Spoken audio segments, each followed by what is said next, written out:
Hey there, you YouTubers. Joseph Pro here, coming up to you with a deck update. Crazy format for sure. Starters. I know I haven't really posted any videos. Not that I really get views, but I keep doing it just because I like to do it. It passes time. So I'm just gonna go ahead and get to it. This is the Inzector deck. I currently am working on two other builds. The sword build is one of them that I'm working on. I'm trying to get all the stuff together for that. I don't have all of it. I just have two swords. And my friends told me about the build, and I figured I'd give it a try. It's the sword hopper build. Then I have a new one that I barely know, that very few people know. It's with the new Inzector that's going to be coming out soon. The level 2. You use him and then insect imitation, so that way you can get your dragonfly. Insect imitation, I'll get into more depth after I show you this build that I was using. This is the Heart of Clear Water build. Pretty much standard.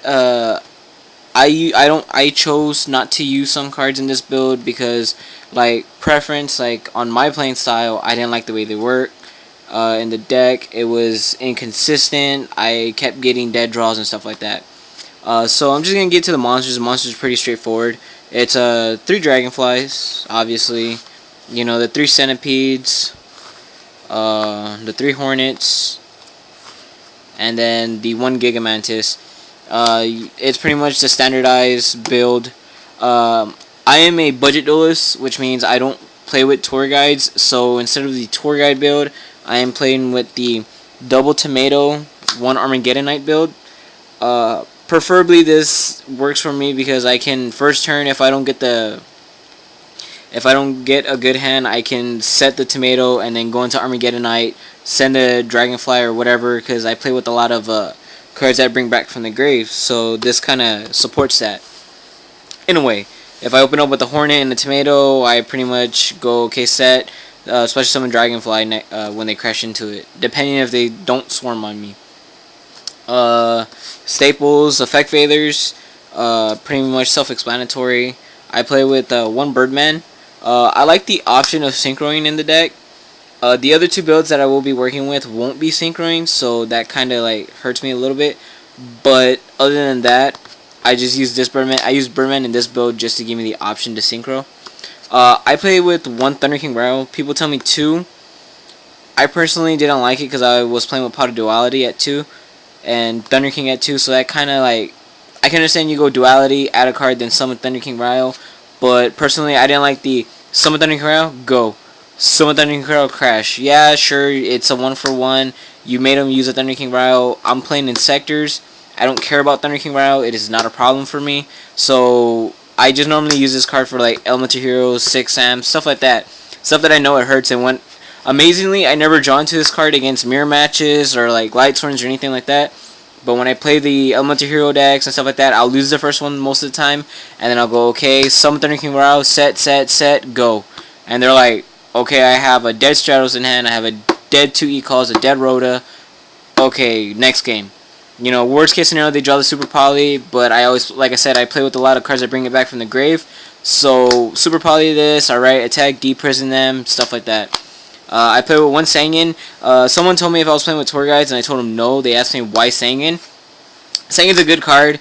It's an option card. I preferred the Sangan because I can get the option to add a Dragonfly to hand. Next is Gores, the Emissary Darkness. I play with a lot of back row, but in mirror matches, this pulls through. If they exceed on me and stuff like that, I go, okay, they hit me with number 30. Bring this out, get a 2000 in defense token. Defense, okay. It's good for mirror matches. It's good for first turn setups, stuff like that. I don't know why I said first turn setups, but yeah. Next is Dark Arm Dragon. It's a game-winning card. I like it because I build up my grave slow, not as fast. You can rotate the whole game with just 1 Hornet, so it's like the only time you ever get Darksaint's Grave is when you detach off an Exceed to get the Dragonfly, but most of the time they're always as Exceed materials. But I like the option of having him there because one time I had exactly 3 Darks. I had 2 Hornets, a Centipede, a Dragonfly, and a Gigamantis in Grave. This guy Dark Holes me. Those went to Grave. Then he goes, DD Core your 2 Hornets. And I was like, okay, top deck. Okay, Special Summon Dark Arm. no response. Okay, remove, pop, and it was pretty much game from there. I just beat him down with this one card.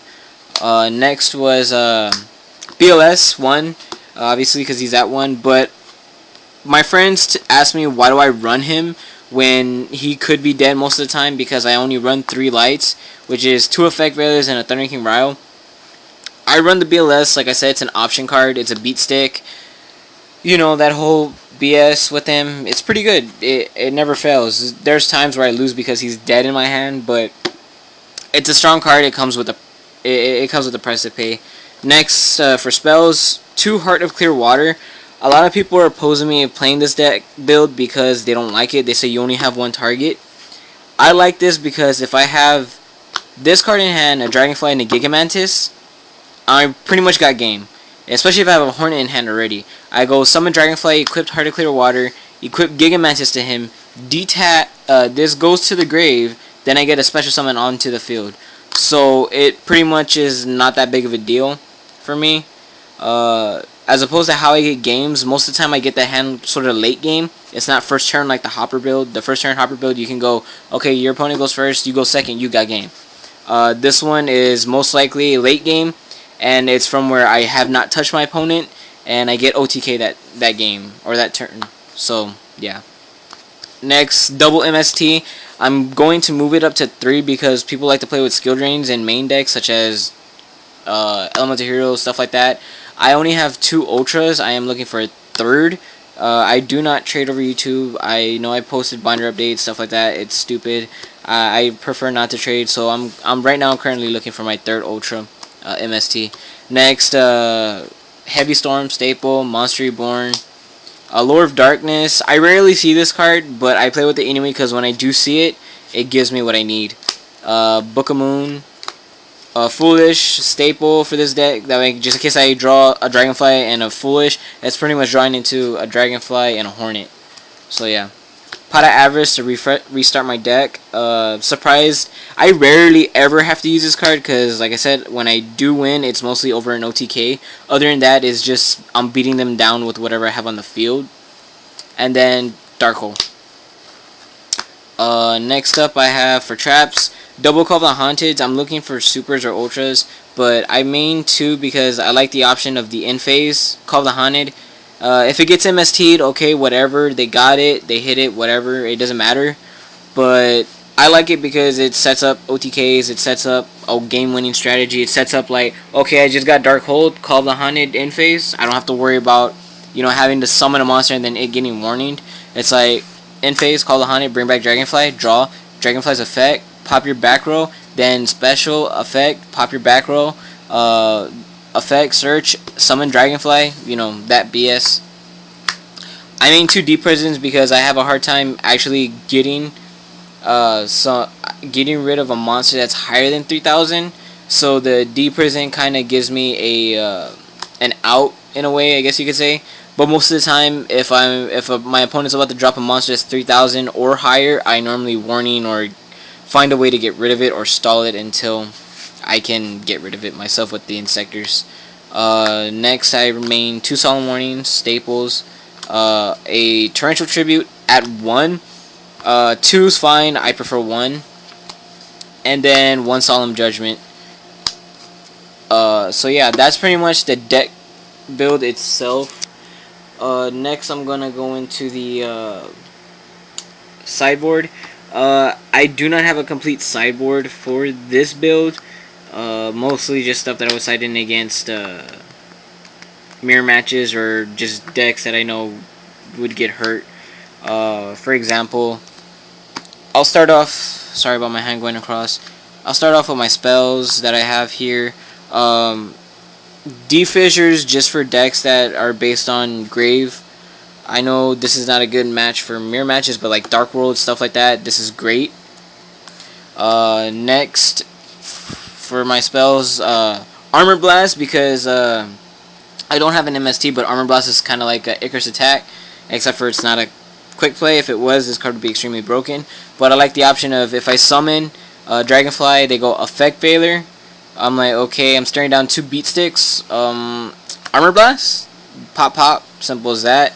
The next turn, try to find out a new strategy or something. I don't know. For mirror matches, this card is Anonymous Action Unit. For the high cost of 1,500 life points, I can select select a monster card from my opponent's graveyard and special summon it onto my side of the field. I like this card for mirror matches because it's like, damn, I didn't draw into a dragonfly. Let me borrow yours real quick that I can game you. Yeah, sure, 1,500, it's fine. I pay 2,000 to negate a summon. I pay actually 4,000, then half. But it's rare that I ever use those two cards. So this kind of gives me like Monster Reborn, your Dragonfly for the win. I'm looking for two more. I only have one at the moment. I only found one. Oh, my bad. I apparently decided 2 Armor Blasts. Next up is Kagebusha Knight. I consider running a build where I main Kagebusha Knight because he's such a good card. It's a cheap tour guide. I go summon Dragonfly, response, okay, special summon Kagebusha Knight, alright, activate Dragonfly's effect Veiler, that's fine. Exceed for Leviathan Dragon, detach the Dragonfly, Monster Reborn, activate the effect. You know, that kind of BS, it's nice to have. Next, I cite in 2 more Thunder Kings because I'm a dick that way. For like 6 amps and Elemental Heroes, decks that I know that have a hard time getting rid of him, only by super polying they can get rid of him, or they exceed into the ninja, but I normally tribute to negate at that point, so that's pretty much their only out. The only way they can, I tribute to negate, they go Miracle Fusion, that's fine. You've wasted more resources than you were expecting to, or you probably were planning on it, but now you have no way of replenishing it. That kind of BS, but it's good, you know, to have. That's the only time where I'll main 3, but other than that, I'll never main 3 or 2. And then a random Dust Tornado. As opposed to other builds that I had been working on, there's a sword build. Like I said, I will run the 2-pot dollies because I mainly want to get what I need fast. But this is for the sword build, and then there's for the new Inzector that's coming out. I'm working on a build for that. I would play with them. Excuse these cards. I'm so sorry. Actually, this is not the stack of cards. Here they are. Insect Imitation. Tribute a monster. From your side of the field, select a monster. Select an insect type monster whose level is higher that of the monster tributed, and special summon onto your side of the field and face up attack or face down defense position. So yeah, this card raises a lot of questions. Whether can this card actually be a warning, since the monster has the option of coming in face down defense position? That's my question. Leave your comments on your commented answers. I figured it can be because it's allowing a special summon, but since it gives you the option of face up attack or face down defense, that's why I'm asking. Next up is Lair Wire. For those of you who don't know what this is, you can activate this card by removing one insect type monster from your graveyard and destroy a monster that is attacking. Oh no, and select and destroy one monster. So it's an Icarus attack, except for it's remove one from the grave and destroy a card on the field. Side effect of this card is you can remove Dragonfly, so that way you can set up for your Dragonfly Levier combo next turn. But if you're playing a mirror match, I would heavily suggest inciting this card as fast as you can, so that way they don't pull it out on you by using your Levier, which is kind of annoying.